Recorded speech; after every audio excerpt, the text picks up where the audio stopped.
अब महाराज शौनकादि ऋषि सूत जी से पूछ रहे हैं कि प्रभु हमें भगवान के अवतारों के बारे में बताइए। भगवान ने कितने अवतार लिए, कितने लिए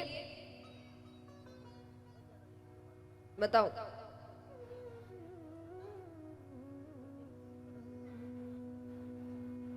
भगवान ने कुल 24 अवतार लिए। कितने?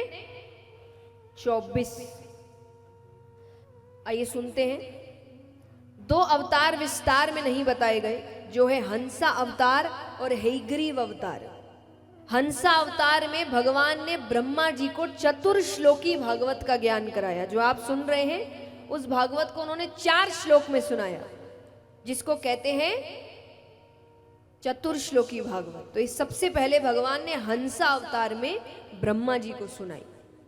हयग्रीव अवतार है, हयग्रीव नामक एक दैत्य था, सर घोड़े का, शरीर मनुष्य का, उस जैसा कोई और था नहीं। तो उसने ब्रह्मा जी की तपस्या करी, ब्रह्मा जी से वरदान मांगा कि मुझ जैसा कोई हयग्रीव ही मार सके। उन्होंने तथास्तु कह दिया। अब वो अन्याय करने लगा, पाप करने लगा, तब भगवान को उसका वध करने के लिए हयग्रीव अवतार लेना पड़ा। तो ये 2 विस्तार में नहीं बताए गए। अब बाकी 22 के बारे में सुनते हैं। तो भगवान का सबसे पहला अवतार है सनकादि ऋषियों के रूप में। सनक, सनंदन, सनत कुमार, सनातन, ब्रह्मा जी के जो 4 मानस पुत्र हुए, ये भगवान का अवतार है। देखिए इन सब में भगवान का अंश है। पूर्ण रूप से भगवान 2 ही बार उतरे हैं, श्री राम और श्री, बाकी सब में भगवान का अंश है। तो सबसे पहला अवतार हुआ सनकादि ऋषियों के रूप में। दूसरा अवतार भगवान लेते हैं वराह अवतार।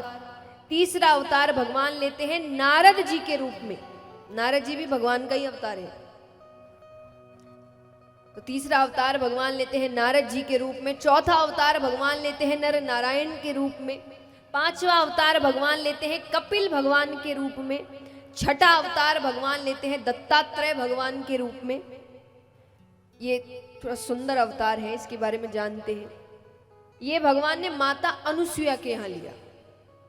माता अनुसुईया एक पतिव्रता नारी थी, उनके सतीत्व का डंका बज रहा था।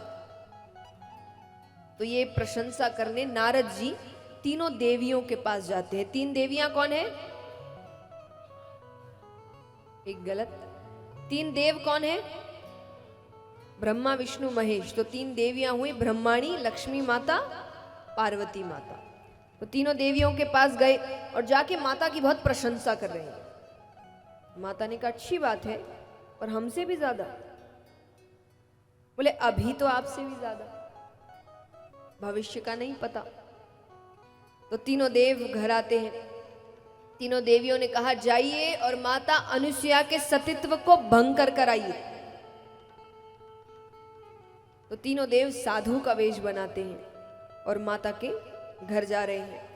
बाहर से आवाज लगाते हैं भिक्षाम देहि। माता फल लेकर आती है। भगवान ने कहा ये नहीं चाहिए। माता ने कहा फिर भोजन कर लीजिए। बोले करेंगे, पर अब हम जैसे कहेंगे आपको वैसे ही भोजन कराना पड़ेगा। माता ने कहा ठीक है, मैं वचन देती हूं, आप आइए। आसन दिया, बैठा दिया। माता ने कहा बताइए कैसे भोजन करना है। भगवान कहते हैं जिस अवस्था में आप अपनी माता के गर्भ से निकली थी, हमें उसी अवस्था में भोजन कराइए। माता ने कहा मैं एक पतिव्रता नारी हूं, आपको ये बात कहते हुए डर नहीं लगता? आपको मेरे श्राप से डर नहीं लगता? भगवान कहते आपने वचन दे दिया, अब पूरा करने के बाद श्राप देना कि क्षमा कर देना, ये आपकी दया पर निर्भर करता है। माता समझ गई ये साधारण साधु नहीं है, ये कोई तो मेरी परीक्षा लेने आए हैं। माता ने कहा बैठिए, मैं तैयारी करती हूं। माता कमरे में जाती है, हाथ में जल लेकर आती है। तीनों देवों के सामने खड़े होकर भगवान विष्णु का ध्यान कर रही है, ये बिना जाने कि वो सामने ही बैठे हैं। उनका ध्यान करते हुए कह रही है कि अगर मैंने पूरे नियम अनुसार इस धर्म का पालन किया है तो ये जल छिड़कते ही ये तीनों साधु छोटे छोटे बालक बन जाए। और जल छिड़कते ही तीनों देव छोटे छोटे बालक बन जाते हैं। बोलिए सती माता अनसुईया जी की जय हो। जिस अवस्था में कहा था कमरे में ले जाकर तीनों को दूध पान करवा देती है। अब वो तीन बच्चे घर में खेल रहे हैं।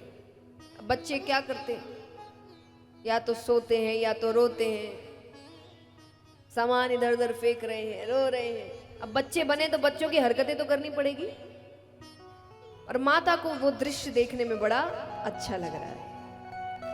आइए हम भी प्रार्थना करते हैं हमारे घर भी भगवान इस रूप में कभी आए।